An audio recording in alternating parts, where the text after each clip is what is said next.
विश्वनाथ भगवान की महान कालेश्वर भगवान की ओंकारेश्वर भगवान की कुबरेश्वर महादेव की हर हर महादेव हर हर महादेव हर हर महादेव। काशी विश्वनाथ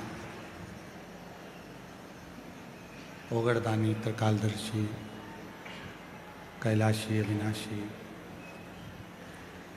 भगवान शिव पुनित पावन पवित्र शिव महापुराण की कथा।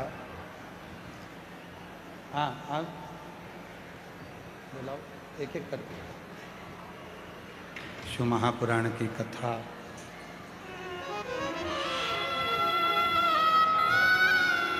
हमारे बीच में विदिशा से आचार्य श्री रवि कृष्ण जी पधारे हैं। एक बार जोरदार ताली बजाकर संस्था बड़े सरल और सहज।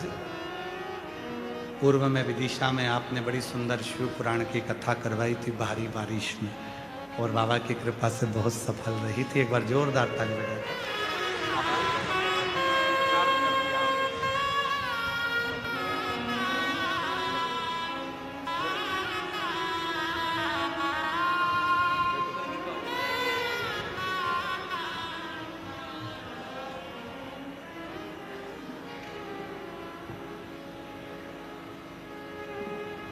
शिव की कृपा से,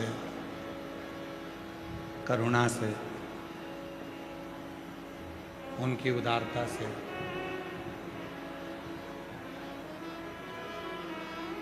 ये पवित्र पावन रुद्राक्ष महोत्सव 2026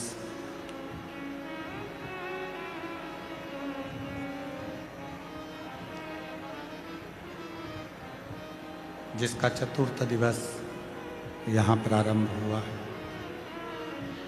कथा के आज मुख्य यजमानों के नाम हम नहीं लेंगे क्योंकि समय थोड़ा ज़्यादा हो गया है, इसलिए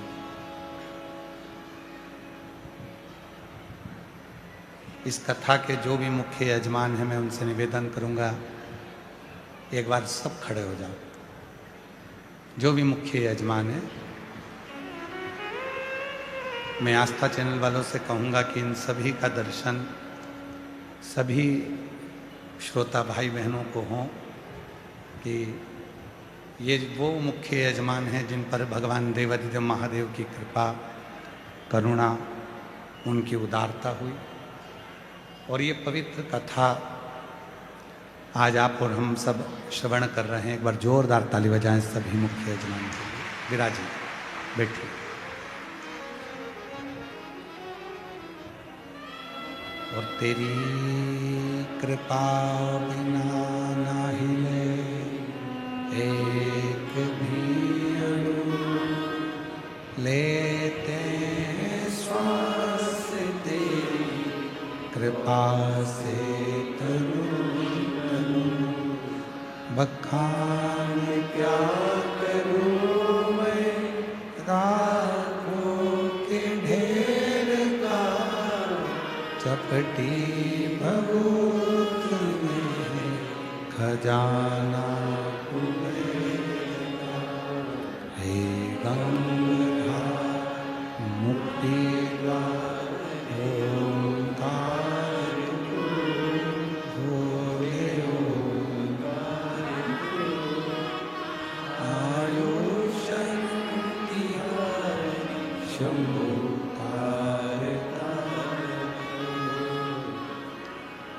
शिव कृपा से आज कथा के मध्य में श्री बागेश्वर धाम से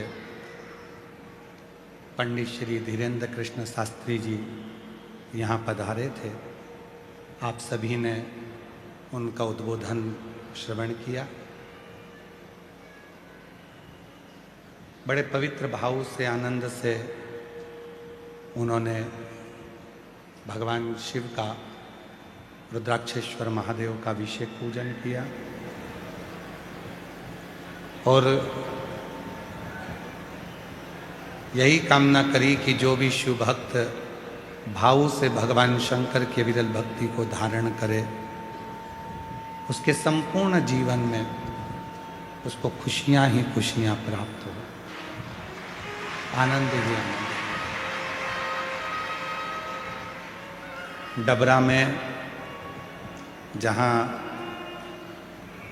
नवग्रह मंदिर का निर्माण हुआ है, वहाँ अभी कुछ दिन पहले 3 दिवसीय कथा हम भी कर आए और वही कथा का क्रम उनका भी आज प्रारंभ होना है, इसलिए थोड़ा जल्दी उनको डबरा निकलना था क्योंकि 2 बजे की उनकी कथा है,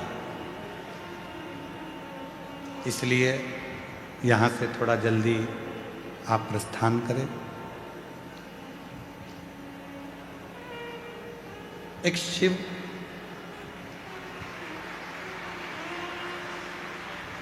भगवान देवादिदेव महादेव की अविरल भक्ति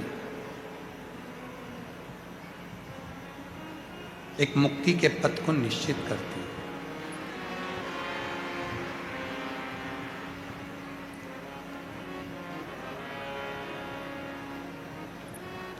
और शिव महापुराण की कथा कहती है, जब भक्ति प्रबल होती है,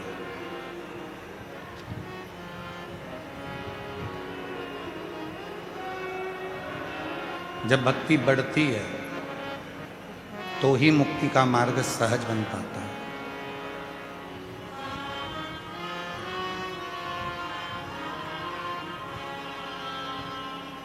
और संसार का ऐसा कोई मनुष्य नहीं है,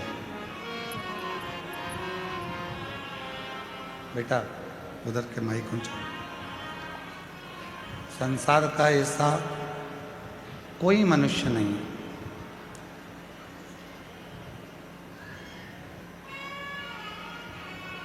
जिसको भगवान देवादिदेव महादेव ने नहीं दिया।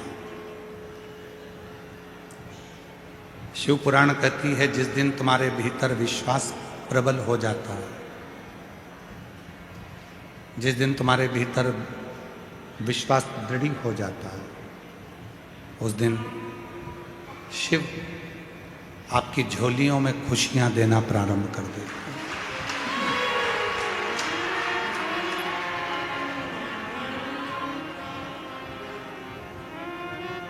हमारे यहाँ एक शिवरात्रि को, एक नवरात्रि को, एक है शिवरात्रि और एक है नवरात्रि। इनको जोड़ा गया है रात्रि से, इनको दिन से नहीं जोड़ा गया, इनको रात्रि से जोड़ा गया।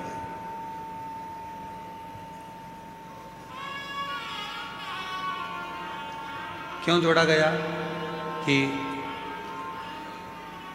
शिवरात्रि कहती है, नवरात्रि कहती है कि हर रात्रि के बाद में एक सुबह आना, उसी तरह हर दुख के बाद एक सुख की घड़ी जरूर आना।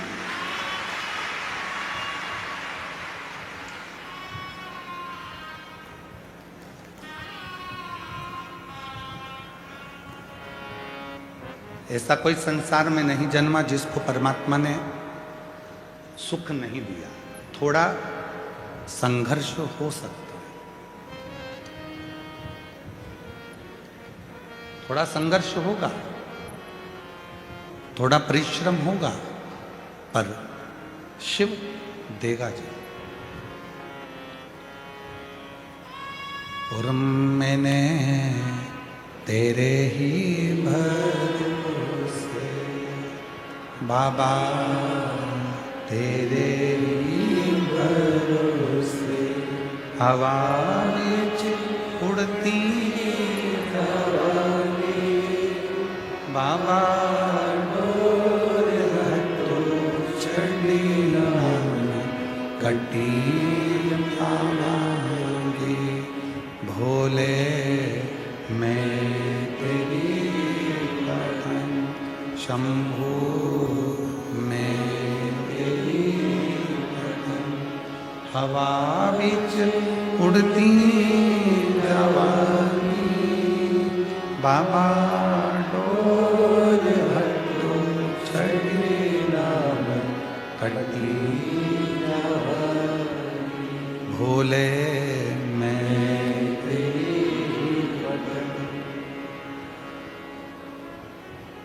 शिव कथा कहती है रात्रि आती है तो सुबह भी आए।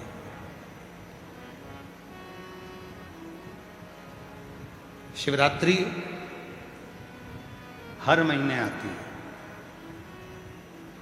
हर महीने शिवरात्रि आकर कहती है और प्रत्येक महीने की शिवरात्रि का अपना अपना एक नियम है।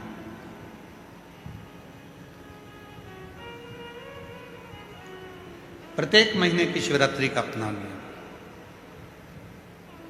ऐसी कोई शिवरात्रि नहीं है जिसका कोई नियम नहीं।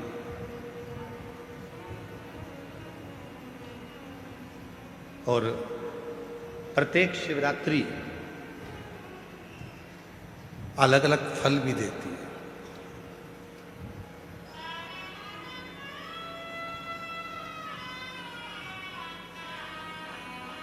कुछ ना कुछ फल प्रत्येक शिवरात्रि देती है।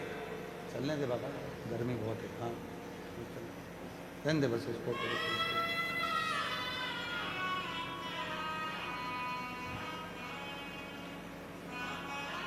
प्रत्येक शिवरात्रि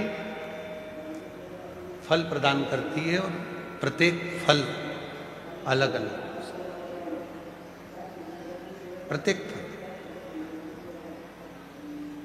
जैसे महाशिवरात्रि, श्रावण के महीने की शिवरात्रि, कार्तिक महीने की शिवरात्रि, बैसाख महीने की शिवरात्रि। एक शिवरात्रि श्रावण महीने की जिस पे आप और हम पूरा विश्व पार्थिव शिवलिंग का पूजन करता है। करते हो ना आप लोग? ऑनलाइन जम के तो बोलो, सब करते हैं ऑनलाइन पूजन। पार्थिव शिवरात्रि, उस श्रावण की शिवरात्रि पर पार्थिव पूजन आप और हम सब मिलकर करते हैं। पार्थिव वो श्रावण की शिवरात्रि। यदि कभी मौका मिले तो लिंग पुराण को और शिव महापुराण का अध्ययन करिएगा, पढ़िएगा। उसमें वर्णन आता है श्रावण महीने की जो शिवरात्रि होती है, उस शिवरात्रि पर यदि कोई मनुष्य भूलवश भी मट्टी के भी यदि ढेले को उठाकर उस पर जल चढ़ा देता है तो उसके घर में कभी संपदा की कमी नहीं आती।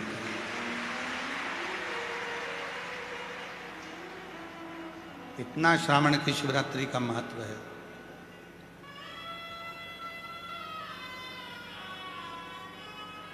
अब दुनिया के लोग केवल महाशिवरात्रि को मानते थे, सावन की शिवरात्रि किसी के स्मरण में नहीं रहती। और जब सावन की शिवरात्रि स्मरण में नहीं रहती थी तो वो सावन के महीने में ऐसे ही निकल जाती थी। पर जब से शिव भक्तों ने शिव महापुराण की कथा को सुनना प्रारंभ करा, कथा श्रवण करना जब प्रारंभ किया, तो उनके स्मरण में ये शिवरात्रि की महत्वता आई।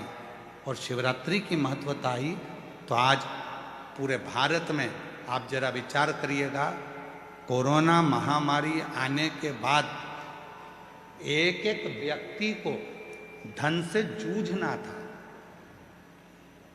एक एक व्यक्ति को कष्ट झेलना था, क्योंकि कोरोना ने हमारे संपूर्ण विश्व को नीचे की ओर ले जाकर धकेल दिया। पर संपूर्ण देशवासियों ने जब भगवान शंकर की आराधना, एक लोटा जल और श्रावण के महीने की शिवरात्रि की पार्थिव पूजन करी और अपना संघर्ष, अपनी मेहनत, परिश्रम सबने जो करना प्रारंभ करा, तो आज हमारा भारत फिर उन्नति की ओर बढ़ गया।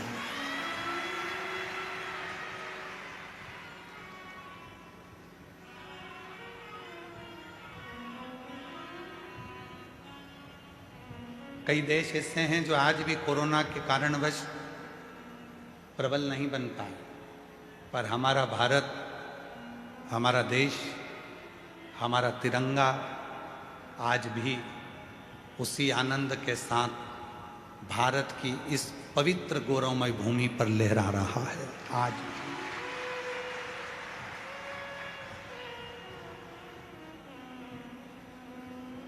कोरोना के बाद कई देश ऐसे हैं, आप लंका को देख लो, आप अन्य देशों को देख लीजिए जो इनकी हालत खराब हो गई कोरोना के।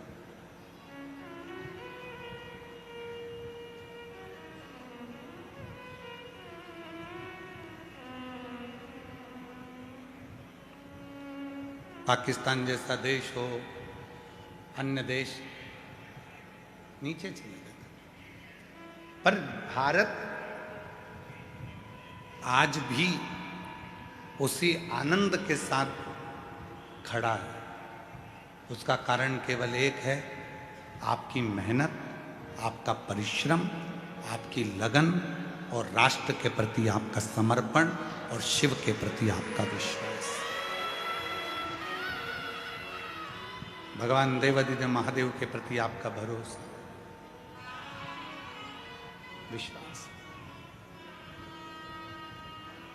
और शंभु शरणे पड़ी मारो घड़ी रे घड़ी, दुख काटो दया करी ने दर्शन आपो। शंभु शरणे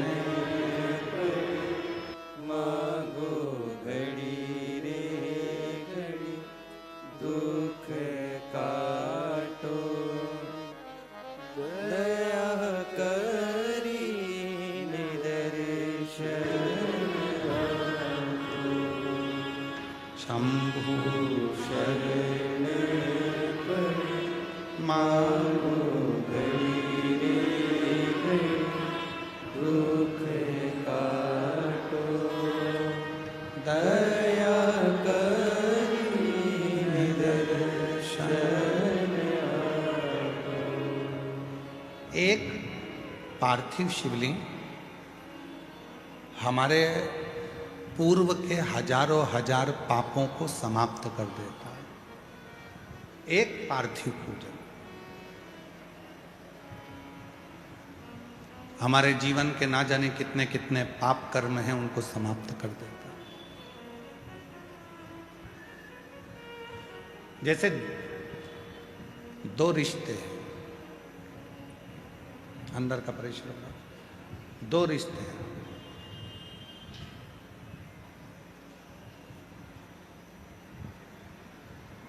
एक आपका परिवार से रिश्ता, इसकी एक उम्र होती है।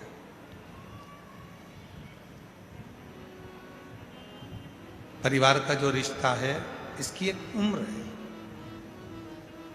जन्म लिया, रिश्ते बन गए, माँ बाप, बहन भाई, बुआ फूफा, मामा मामी, मौसा मौसी, काका काकी, ताऊ ताई, नाना नानी, ये सारे रिश्ते बने।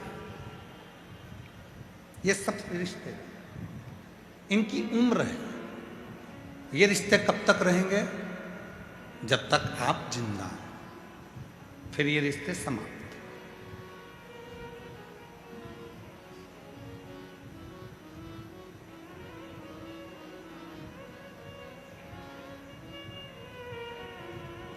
वो रिश्ते फिर समाप्त हो जाते हैं।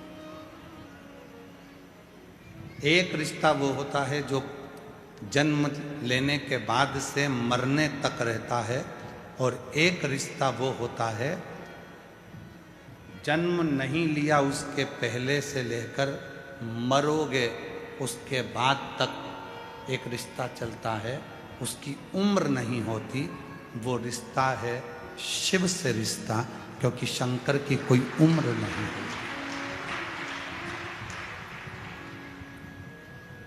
संसार के लोगों की उम्र है,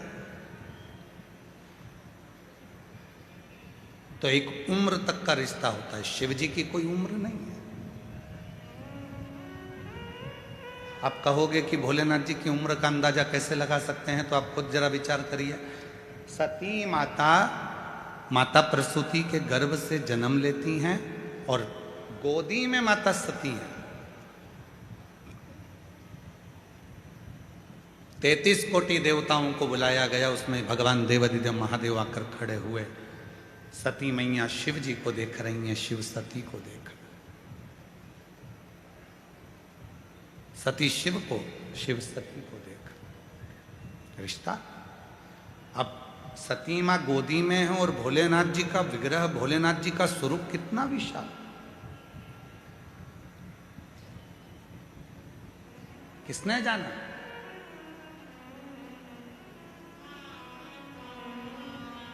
महाराज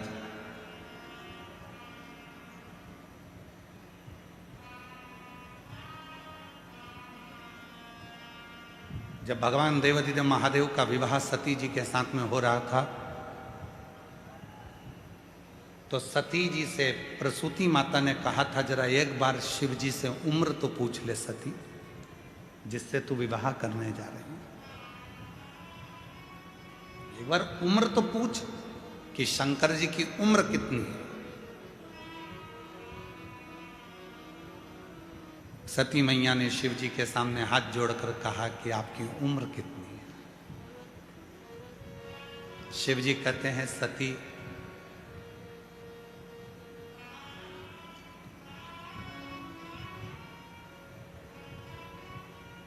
ए सती, तेरे 88 लाख जन्म तो मैंने अपनी आंखों से देखे हैं। कितने जन्म? 88 लाख जन्म तेरे मैंने अपनी आंखों से देखे हैं, और तेरे पिता के करोड़ों करोड़ों जन्म मैंने नेत्रों से देखे हैं। अब तू अंदाजा लगा ले कि मेरी उम्र कितनी हो। और दक्ष प्रजापति के पिता को भी लेकर आओ, और उनके करोड़ों जन्म मैंने देखे हैं। और दक्ष प्रजापति के पिता दादाजी को भी लेकर आओ, उनके करोड़ों जन्म मैंने देखे हैं।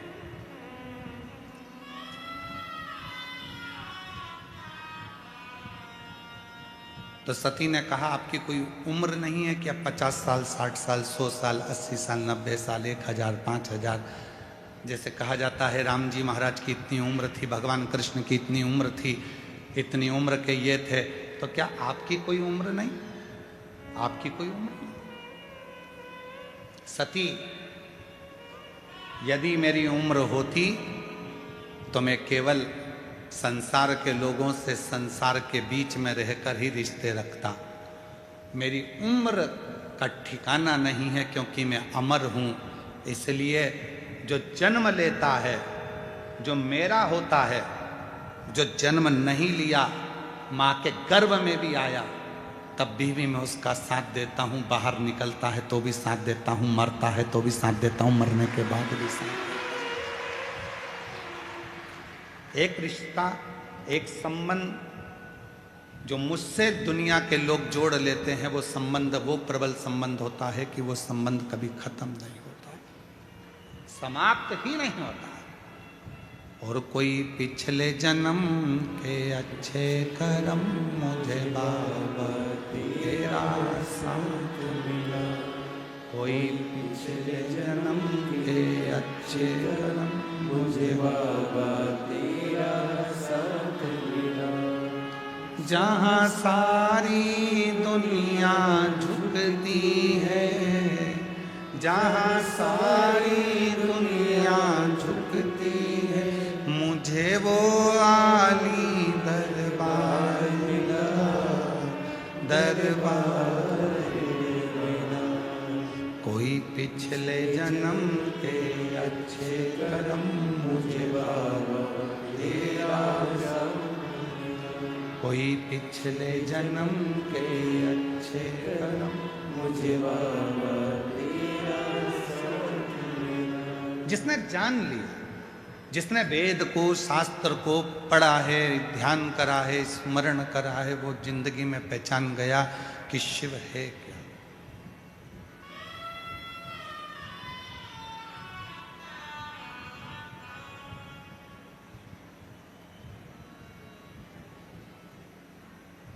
महाराज जी, लोग पूछते हैं आप रुद्राक्ष का उपाय बताते हो, दुर्वा का उपाय बताते हो, बेलपत्र का उपाय बताते हो, गेहूं के दाने का उपाय बताते हो, चावल के दाने का उपाय बताते हो, मूंग के दाने का उपाय बताते हो, काली तिल का उपाय बताते हो, काली मिर्च का उपाय बताते हो। क्या ये सब हमारे पुराणों में, शास्त्रों में है? महाराज जी, मैं निवेदन करूंगा,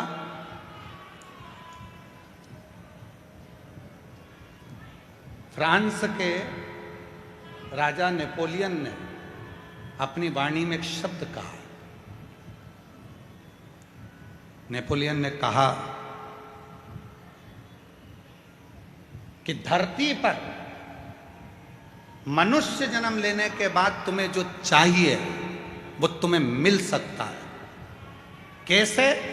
बस तुम्हें जो धरती पर चाहिए वो कहीं ना कहीं, किसी ना किसी पुस्तक में हमारे पुरखों ने लिख दिया है। उस लिखे को तुम अनुभव करना चालू कर दो और तुम्हें दुनिया का सारा सुख प्राप्त हो जाए।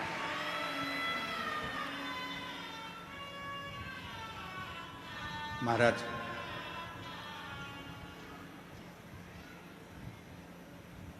पढ़ना पड़ेगा।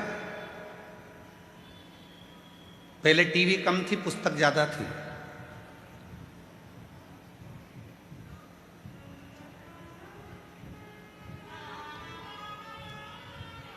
पहले टाकीज कम थे, लाइब्रेरी ज्यादा थी।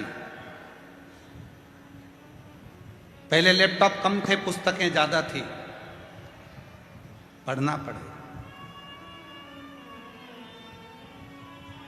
पढ़ो, अध्ययन करो, एक एक पुराण का अध्ययन करो,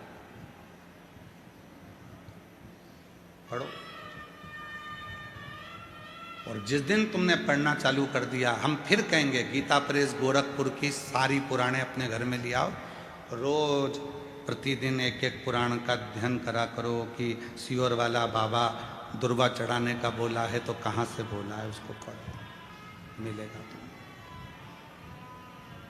अध्ययन करो, कौन सी पुराण से बोल रहे हैं मालूम पड़े। अध्ययन, सब कुछ लिखा है हमारे वेद व्यास जी ने। पुराणों में ऐसी कोई चीज नहीं है जो पुराणों में या शास्त्रों में वर्णन नहीं करे। 18 पुराण, 6 शास्त्र हमें जो दिए गए हैं, 4 वेद जो हमको दिए गए हैं, अच्छे अच्छे विद्वानों ने अपनी अपनी पुस्तकों में बहुत कुछ हमको दिया है।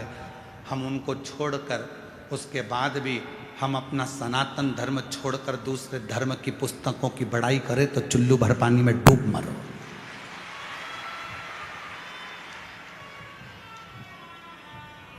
अपने सनातन धर्म की पुस्तकों को छोड़कर, 4 वेदों को छोड़कर, 6 शास्त्र को छोड़कर, 18 पुराणों को छोड़कर,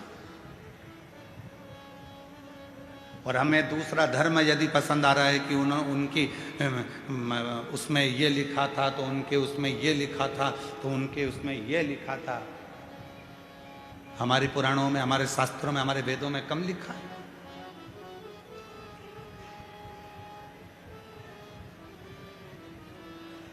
जैसे मंदिरों को मिटाने का काम विधर्मियों ने करा, तीर्थों को नष्ट करने का काम विधर्मियों ने करा, वैसे ही हमारे वेद और शास्त्रों में भी अटकलियां, हमारे वेद और शास्त्रों को भी मिटाने का काम विरोधियों ने करा, विधर्मियों ने करा।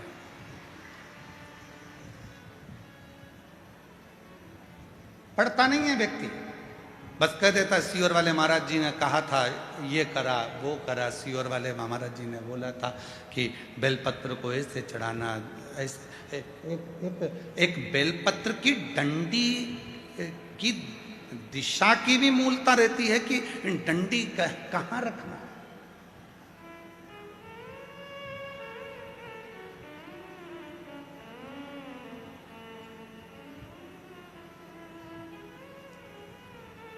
एक बार हमने हमारे सुपुत्र चिरंजीवी पंडित राघव मिश्रा जी से कहा कि हमने शिव पुराण में पढ़ा है कि बेलपत्री की डंडी का मुख संतान के लिए चाहिए, तो उसको इस तरह से रखा जाता है, और बीज की पत्ती का मुख ऐसा रखा जाता है। जरा इसका असर होता है क्या? कोई ऐसा शास्त्र है क्या? कोई ऐसा साइंस है क्या? तो हमने कहा तुम्हारे गूगल में सर्च करो, क्या वो साइंस है? तो पंडित राघव मिश्रा जी ने उसको निकाला, और उसको निकाल कर वो हमको बता रहे थे। कहाँ बैठे हैं वो? राघव कहाँ है? हाँ, दे उसको माइक दो, जरा माइक दो। वहीं से बोलो। हाँ, वहीं से। कि तितली उड़ती है तो उसके पंख किस दिशा में जा रहे हैं, उसका भी असर संसार के लोगों पर पड़ता है। तो एक बेलपत्री की डंडी का भी असर पड़ता है। ये गूगल कह रहा है, ये रिसर्च सेंटर कह रहा है, ये साइंस कह रहा है। प्रदीप मिश्रा तो बाद में बोला है। ये सब चीजें लोग उसको अनुभव कर रहे हैं कि बेलपत्री की डंडी प्रदीप मिश्रा जी ने यहाँ चढ़वा दी, दुर्वा यहाँ चढ़वा दी, जल यहाँ चढ़वा दिया, स्थान पर गेहूं चढ़वा दिया, चावल का स्थान ये बता दिया। तो इसका असर क्या होता है? आपने जिसको पढ़ा है, क्या कहते हैं उसको? Butterfly effect. साइंस में एक बटरफ्लाई इफेक्ट बताया गया, जिसमें बताया गया कि एक चींटी अगर कन्याकुमारी में चल रही है तो उसका असर कश्मीर में पड़ रहा है। जोरदार ताली बजाकर साथ में। चींटी कन्याकुमारी में चल रही है तो उसका असर, वो कहे बटरफ्लाई इफेक्ट। ये एक रिसर्च सेंटर ने रिसर्च किया कि एक तितली का पंख भी ऊपर नीचे होता है तो उसका फर्क संसार के लोगों पर पड़ता है। तो हमारी बेलपत्र चढ़ाने का फर्क हमारी जिंदगी में क्यों ना पड़ेगा? बैठ जाइए, साधु बात। हमने कहा हम इसको बोलते आ रहे हैं, लगभग हमको बोलते इन सब चीज़ों को सालों हो गए। तो जरा अब इस पर साइंस कितना काम कर रहा है वो देखो, साइंस काम कितना कर रहा है वो देखो। तो राघव जी ने उसको सर्च मारा, निकाला, फिर उन सब सर्चों को देखा गया कि कितना कौन कौन से देश पर केवल जरा से पंख का असर कितना होता है। फूल की दिशा, आज दुनिया के लोगों को तो भगवान को फूल चढ़ाना भी नहीं आता।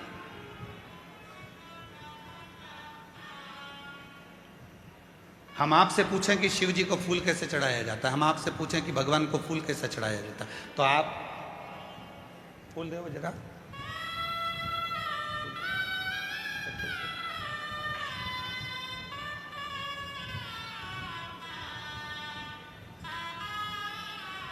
आप और हम फूल कैसे चढ़ाते हैं?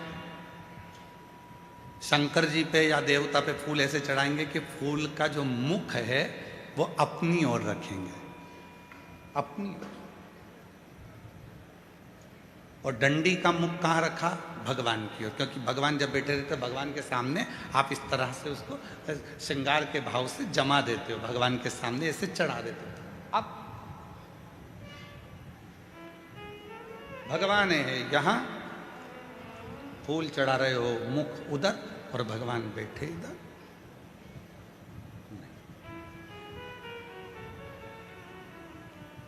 डंडी का मुख अपनी ओर हो और फूल का मुख मेरे परमात्मा की ओर हो। परमात्मा किसी को दिया जाता है तो उसको डंडी से नहीं दिया जाता, उसको पुष्प का अग्र भाग दिखाया जाता है। जब फूल का आगे का भाग उसको दिखाते हैं तो वो समझ जाता है कि डंडी में कांटे हैं और इसने अपनी जिंदगी में सारे कांटों को संभाल कर रखा है, तो इसकी जिंदगी को मुझे फूल की तरह कर देना है। वो समझ जाता है, वो समझता है। अब हम परमात्मा को रिझा रहे हैं, रोज मंदिर जा रहे हैं, भोलेनाथ जी कृपा करना, भोलेनाथ जी दया करना, भोलेनाथ जी मैं तेरी शरण में हूँ, शिव जी कृपा करना, संतोषी माता कृपा करना, राम जी कृपा करना, गणेश जी कृपा करना, भवानी कृपा करना। सबने भगवान के सामने फूलों को जमा दिया, श्रृंगार कर दिया, पर फूल का मुख परमात्मा की ओर नहीं करा।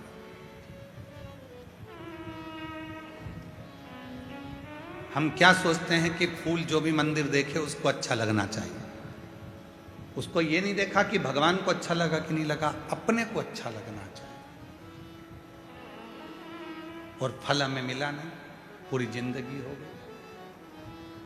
3 चावल के दाने का महत्व हमने पहले कहा था। एक रात्रि को 9:15 पर करने वाला उपाय हमने पहले कहा था।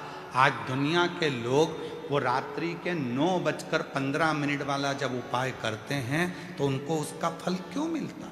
एक पत्र आया, अभी हम पत्र ज़्यादा पढ़े नहीं क्योंकि थोड़ा समय ज़्यादा हो गया था। 2 पत्र पढ़े हैं, अभी पढ़ेंगे जब बीच में कहीं भजन वजन आएगा तो उसमें हम पढ़ लेंगे। तो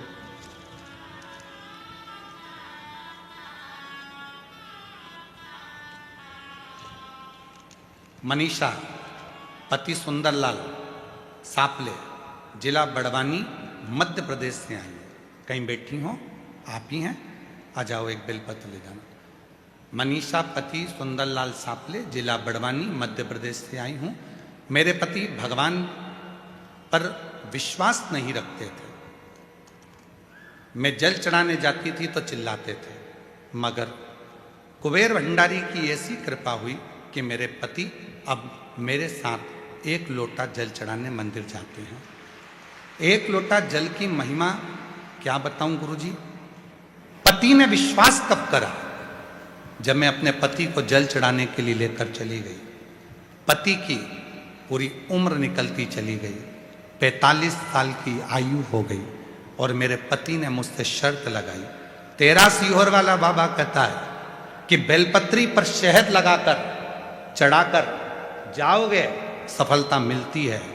क्या मेरी 45 साल की उम्र में सरकारी नौकरी लग सकती है? पत्नी ने कहा वो सीहोर वाला बाबा नहीं है, शिव कथा करता है, तुम मेरे साथ आज चलो। पहली बार मेरा पति शहद की बेलपत्र लेकर शिव के मंदिर गया। बेलपत्र चढ़ाने का तरीका जो आपने बताया था वैसा की वैसा ही करा और आज मेरे पति की 45 वर्ष की आयु में सरकारी नौकरी लग गई। मैं बाबा को यहाँ धन्यवाद देने के लिए, 45 वर्ष की आयु में मेरे पति की सरकारी नौकरी लग गई। मैं बाबा को प्रणाम करने आई हूँ। और दूसरी बात कहना चाहती हूँ, आप कहते हो गेहूं के दाने अशोक सुंदरी वाली जगह पर चढ़ाने से वैभव बनता है। मैंने बाबा को गेहूं के दाने चढ़ाए, जिससे 3/12/2025 को बाबा की कृपा से, आज बाबा की करुणा से मेरा खुद का 2 मंजिल का मकान बन गया। मैं बाबा को धन्यवाद देने के लिए। शिव किसको कहते, शंकर किसको कहते? एक तरीका आपकी जिंदगी में हो।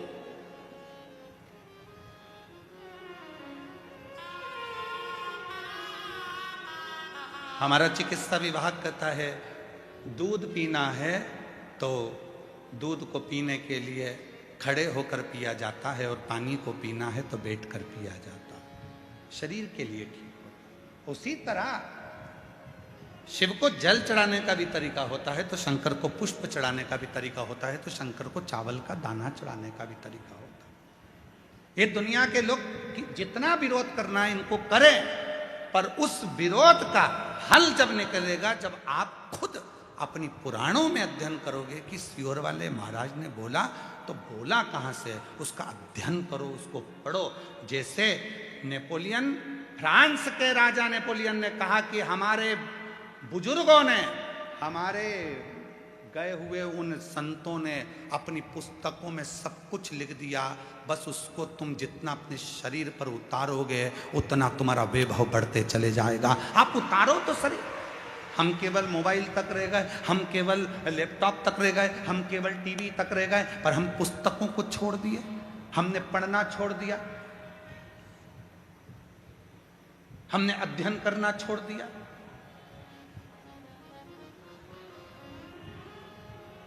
सूरत वाले सोमानी जी बैठे हुए हैं, कहाँ है सोमानी जी? हाँ ये बैठे। सोमानी जी के घर पर हम जब सूरत में गए तो इनका बड़ा पोता बहुत बोलता है और वो बड़ा पोता हमारे पास में आकर बैठ गया और पास में बिल्कुल बाजू में आकर बैठा। उसका फोटो भी हम कल आपको होगा तो दिखाएंगे। बिल्कुल बाजू में आकर बैठा और बाजू में आकर बैठकर बोलता है कि बहुत आगे बढ़ने के लिए क्या करना चाहिए? तो हमने कहा खूब पढ़ना चाहिए। तो कहा ये तो मम्मी भी बोलती है, ये तो दादी भी बोलती है। तो हमने कहा गुरु भी यही बोलता है, पढ़ो, तुम बढ़ जाओ।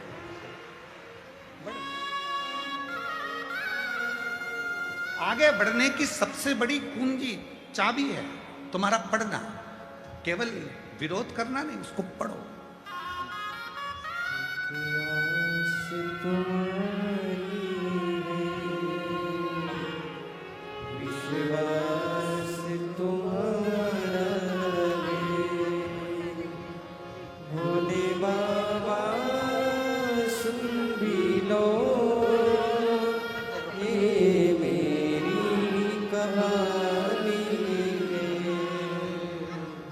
मैंने तुमको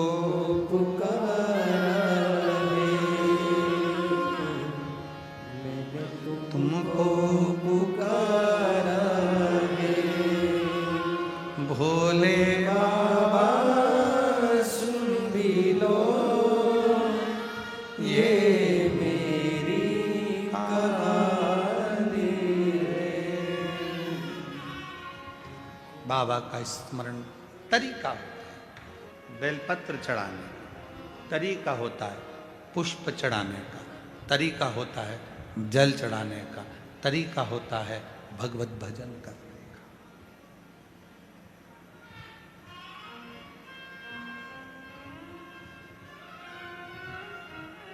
सारे तीर्थों में जाइए, हम मना नहीं करेंगे, वहां तुमको जैसा करना है वैसा करो, पर कुबेरेश्वर धाम की धरा पर आओ तो 5 छोटे छोटे कंकर बीन कर उसकी आराधना साधना कर कर बैठ कर 108 बार श्री शिवाय नमस्तुभ्यम कहो।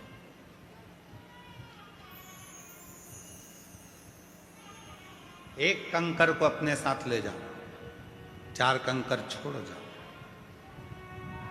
झोली पसार कर प्रणाम कर कर उसको विनय करो कि बाबा तुम्हें मेरे साथ चलना है, बेटी बहुत दुखी है, उसके दुख को हरना है, तुम्हें कृपा करना है, तुम्हें उससे भी।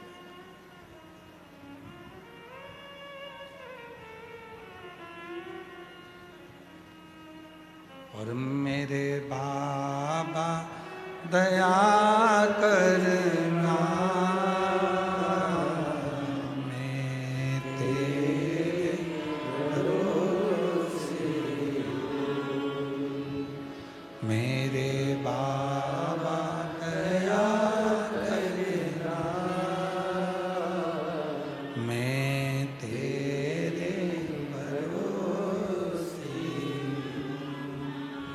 ना घर के भरोसे हूँ, ना परिवार के भरोसे हूँ, ना घर के भरोसे हूँ, ना परिवार के भरोसे हूँ, मेरे भोले दया करना, मैं तेरे भरोसे हूँ, भोले बाबा दया करना, मैं तेरे भरोसे हूँ। हम उसके आश्रित हो जाएं, आश्रित। कई लोग कह देते हैं, आपने कहा कि एक बेलपत्र लेना, एक चावल का दाना लेना, एक दुर्वा लेना, कभी आप कह देते हो कि कनेर का फूल के साथ लाल कलर का चावल का दाना लेना। सबका तरीका है, सबका स्वरूप है, सब फल देते हैं, बस विश्वास के साथ करना होता है, विश्वास के साथ। एक पत्र आया है,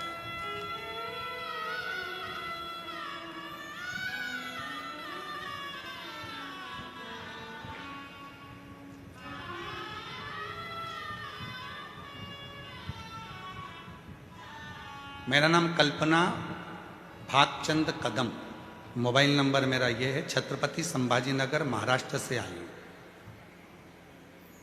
आपके पंडाल की रच का वर्णन करूं, मेरी नातिन अनरवी पवार 6 साल की एक दिन खेलते खेलते 5000 फीट गहरे पानी के टंकी में गिर गए। सूचना घर वालों को नहीं, बेटी को ढूंढ रहे हैं, कहाँ चली। बच्चा अंदर पड़ा है, किसी को नहीं मिल रहा। ढूंढते ढूंढते 10 मिनट, 15 मिनट, 20 मिनट हो गए और वो बच्ची मिल नहीं, थक। तब सूचना मिली कि पानी की टंकी में वो लड़की गिर गई और प्राण उसके लग रहा है कि चलेगा। पूरा घर, कहीं बैठी हों, छत्रपति संभाजी नगर से, मेरा नाम कल्पना भागचंद कदम, छत्रपति संभाजी नगर से मोबाइल नंबर है, आ सकते हैं। सूचना मिली कि वो तो अब हाथ से निकल। माँ रोती बिलखती, क्या करती, करती क्या। अगर बच्ची आई हो तो उसको ला सकते हैं।